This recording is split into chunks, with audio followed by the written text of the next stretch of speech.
Bonsoir à tous, très heureux de vous retrouver sur Monaco Info. À la une de ce journal, les toutes premières images des appartements de Testimonio 2. Depuis vendredi, des familles découvrent leur futur logement. Les retours sont très positifs. Nous ferons le point avec le conseiller de gouvernement Jean Castellini.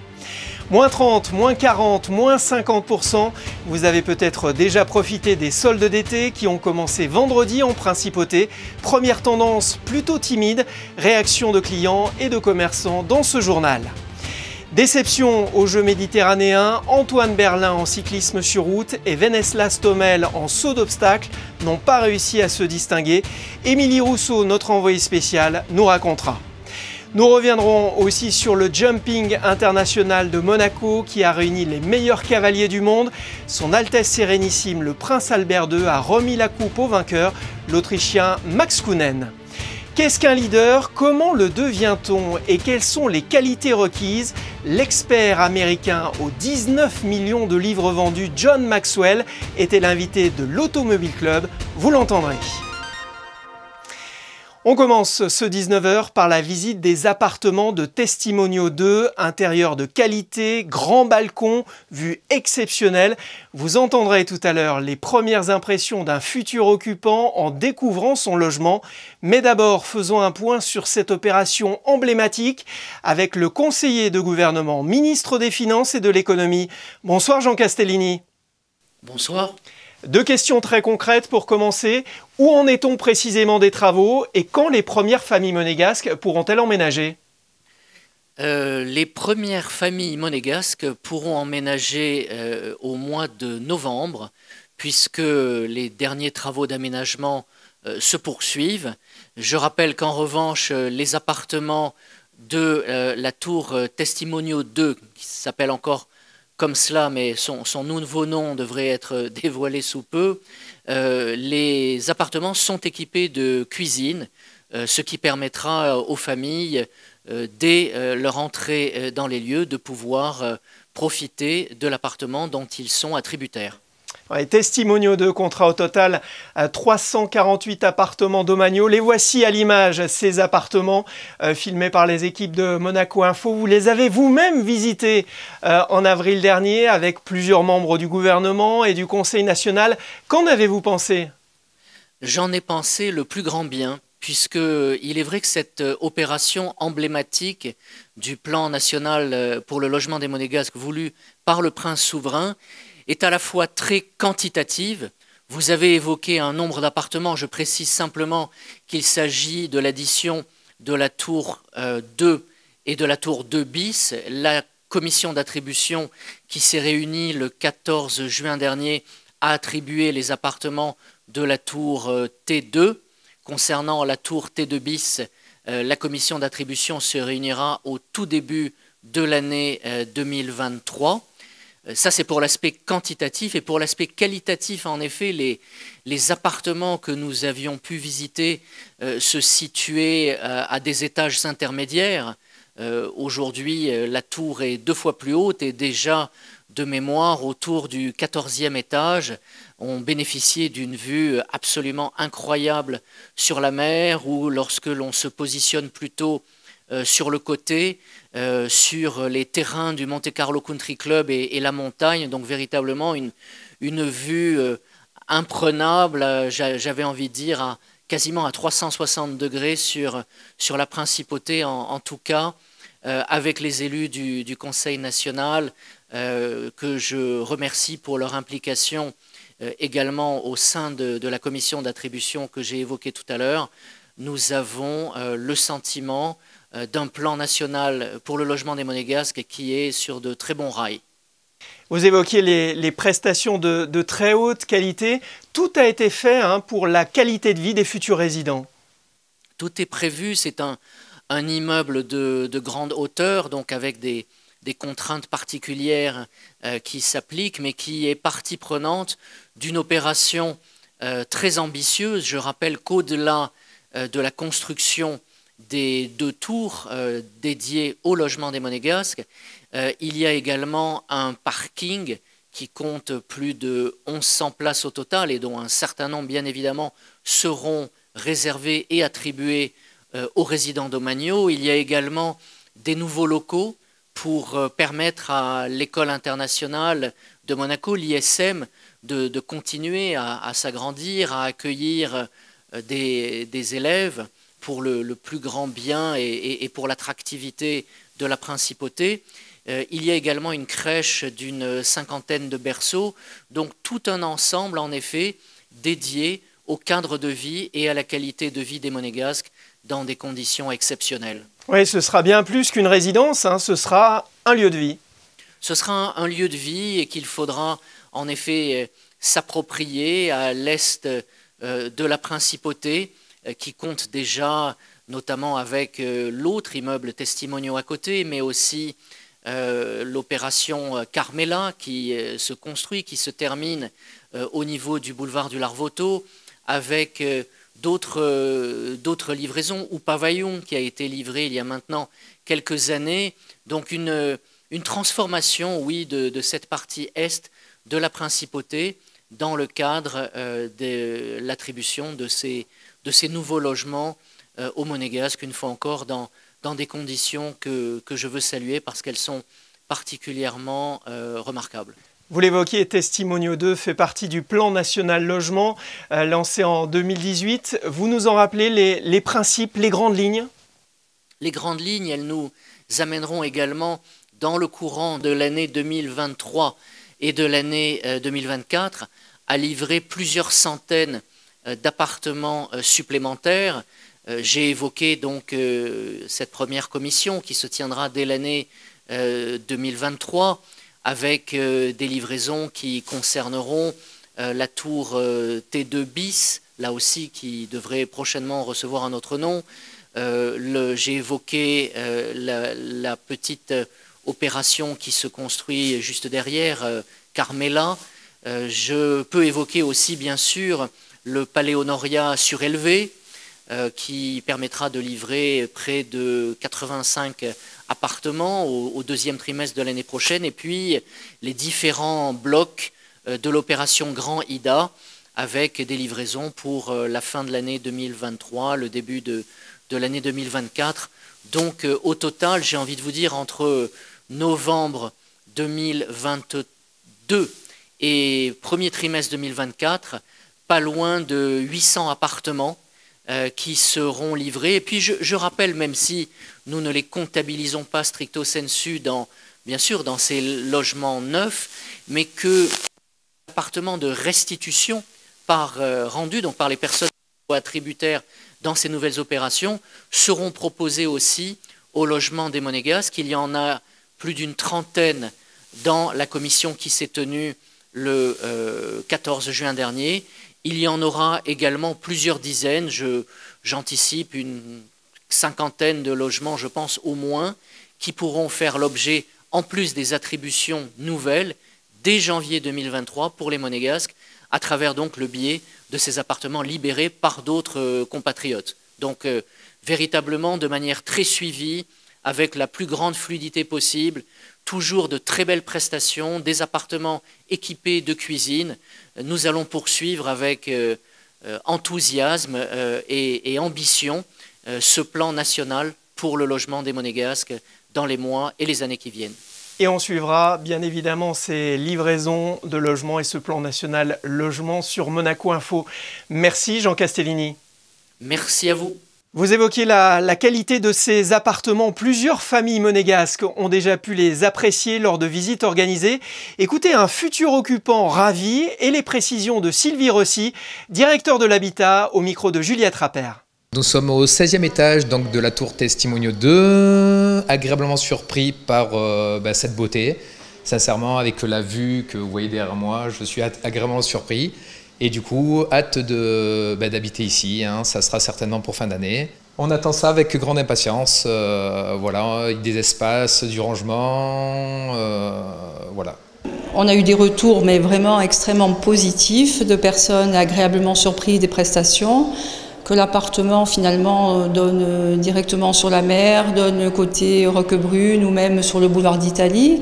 On peut avoir un peu de bruit selon où on est, mais par exemple à l'arrière, il y a carrément du triple vitrage qui a été installé, Donc vraiment, c'est pour limiter le bruit. Mais enfin, jusque-là, on n'a eu que des retours positifs, même sur les appartements les plus bas. Donc vraiment, ça fait plaisir.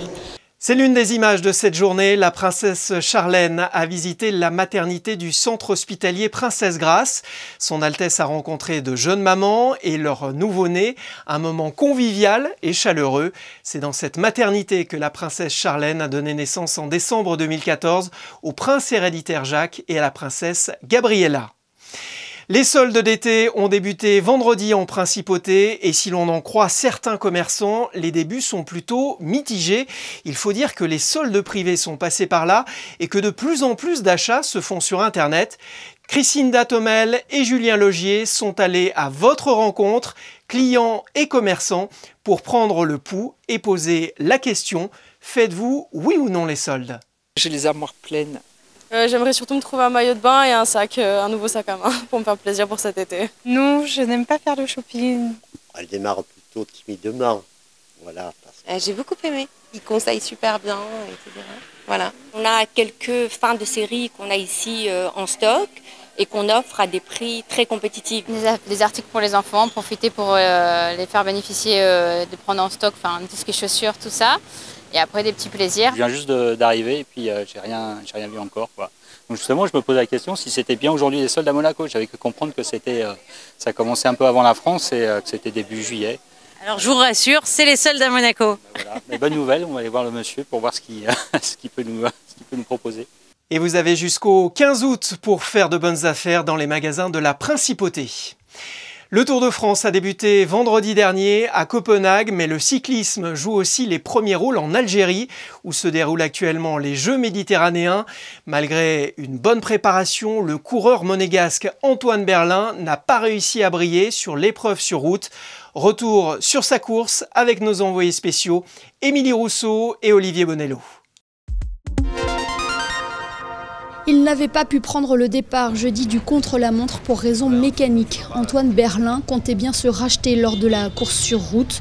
Samedi, les conditions étaient optimales pour performer, une légère bise, un peu de brouillard apportant de la fraîcheur aux températures de ces derniers jours. Au programme de cette course, 147 km en dehors d'Oran, un parcours pas très exigeant, avec peu de dénivelé, mais dont il faut se méfier. On aurait préféré d'avoir un parcours un peu plus dur pour Antoine, vu ses caractéristiques. Mais bon, on va essayer de faire avec et de courir intelligemment. Courir intelligemment, c'est coller à la roue des meilleurs. Antoine Berlin a les capacités pour finir dans le top 20 de cette course. Mais pour cela, il ne faudra pas se laisser surprendre. Alors qu'il colle le peloton, qu'il suit les attaques, le coureur monégasque se retrouve pris au piège dans une chute.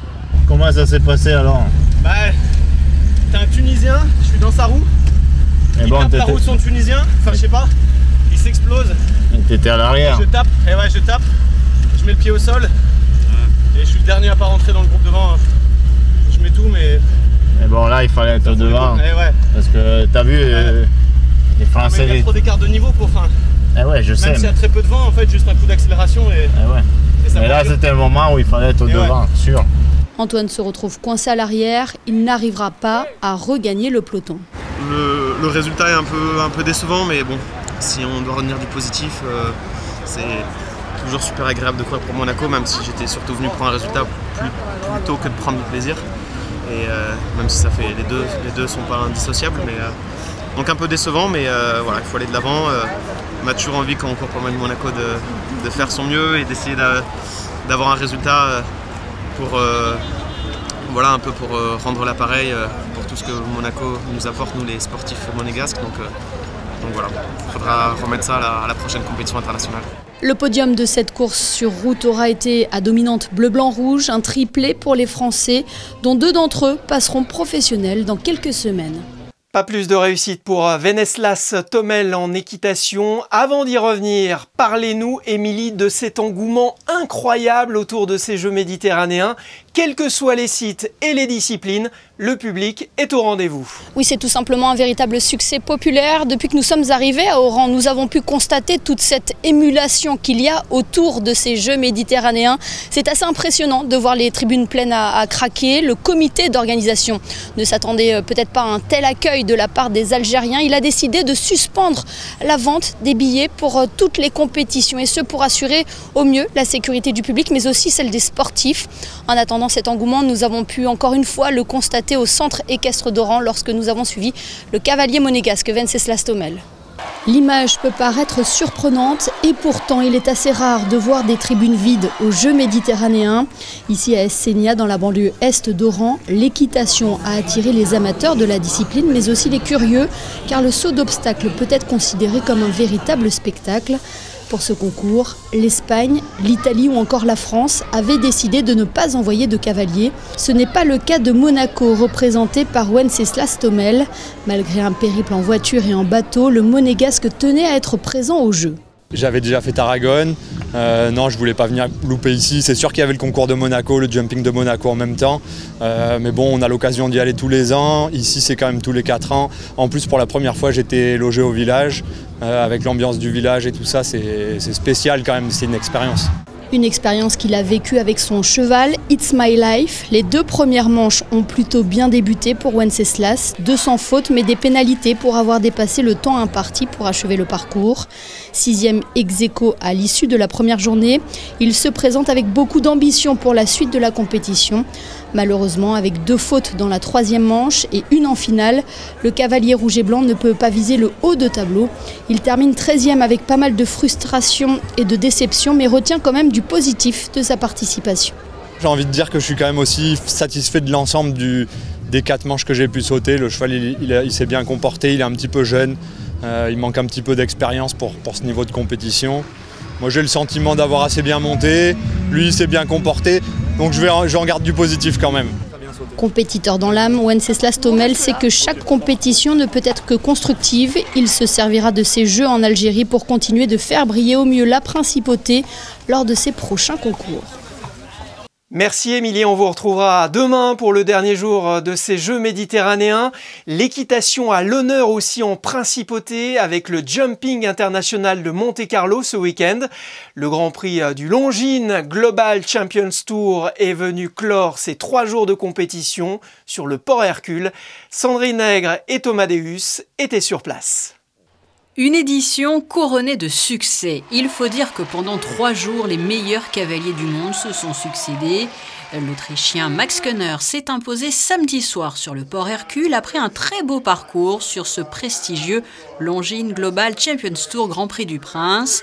Max Könner a donc reçu pour la première fois de sa carrière le trophée des mains de son Altesse Sérénissime, le Prince Albert II. Il faut dire qu'en ayant décroché la 2e place l'an dernier, l'Autrichien avait une soif de revanche. Un travail d'équipe a permis ce résultat avec son cheval Coriolis des Îles. Sur le podium également, le Belge Olivier Philippert sur H&M Miro complète le podium et l'Irlandais Dara Kenny sur Volney du Bois de Ville. Cette édition 2022, marquée par la présentation de nouveaux aménagements, a séduit les cavaliers tout comme le public en nombre. Quelques heures plus tard, dimanche matin, place, vous le voyez, aux équipes en charge de transporter tout ce qui composait ce jumping, comme bien sûr les nombreux box. Le démontage s'est poursuivi lundi. Nouvel objectif à présent pour le quai Albert Ier, accueillir les installations des animations estivales proposées d'ici quelques jours par la mairie de Monaco. En sport comme en politique ou en entreprise, comment devient-on leader? Quelles sont les qualités requises? John Maxwell est un expert en la matière. L'auteur et conférencier américain a déjà vendu plus de 19 millions de livres sur le leadership. Il était l'invité de l'Automobile Club et s'est confié à Sandrine Nègre et Julien Logier. Il a écrit une 20aine d'ouvrages. John Maxwell a multiplié les rencontres, les conférences et les séminaires aussi pour aider à travers le monde ceux qui le souhaitent à trouver les ressources en eux nécessaires et devenir un leader intelligent. L'une des clés qui revient souvent, il vous faut choisir votre vie maintenant. So when people say, well, what makes leadership good? What makes leadership rise? And my answer is always two things, good leadership skills and then good values. And you really cannot substitute one for the other. I know people who have very good leadership skills, but they don't really have good values. And what happens if that's the case, a person in a leadership position will begin to manipulate people for his or her personal advantage instead of the people's advantage. That's never good. I also know some people who have very good values, but they don't have leadership skills. So, hey, they make a good friend, but they don't really make a good leader. So you have to have both. Et s'il est souvent question de leadership dans le monde de l'entrepreneuriat, dans celui de la politique ou encore celui du sport, John Maxwell rappelle que le leadership se développe aussi au sein de microcosmes plus réduits comme la famille ou à l'école. Le leadership n'est donc pas une question liée à la taille. One of the great attributes of leaders is that they have dreams and that they overcome obstacles and adversity in life. And I think that Monaco is a perfect example of a beautiful little place in this world that raised their hand and said, you know what, we're going to make a difference, and we're going to be a star, and we're going to be a bright light, and we're going to shine. And you've done that. Un constat qui rappelle d'ailleurs cette citation du prince Régnier III que le prince Albert II évoquait le jour de son avènement en juillet 2005. Souvenons-nous qu'il n'est pas nécessaire d'être un grand pays pour avoir de grands rêves, ni d'être nombreux pour les réaliser. On passe à la météo avec Chrisinda Thomel. Quel temps fera-t-il demain, Chrisinda ? Durant toute la journée de mardi, quelques passages nuageux sont prévus, mais le soleil sera cependant au rendez-vous. Des températures estivales, comptez 22 degrés pour les minimales et 30 degrés pour les maximales. L'eau de mer sera quant à elle à 25 degrés. Le soleil se lèvera à 5h52 et se couchera à 21h16. Demain, nous fêterons les Antoine. Merci Chrisinda, c'est la fin de ce journal. Merci à vous de l'avoir suivi. On se quitte avec les photos du 9e Monaco Energy Boat Challenge, le rendez-vous des systèmes de propulsion alternatifs et des nouvelles sources d'énergie, organisé jusqu'à samedi par le Yacht Club de Monaco. Instant capturé par Michael Alési. Nous y reviendrons dans nos prochaines éditions. Excellente soirée.